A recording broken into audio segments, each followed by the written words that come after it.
Hi guys, in this video I am going to show you how to add door access card to iPhone. Watch the video till the end so you cannot miss any important step.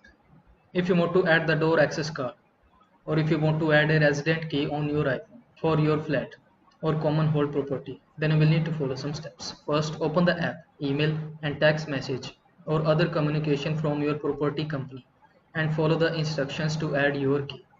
Second, tap add to Apple Wallet. Third, follow the instructions on the screen to add your key.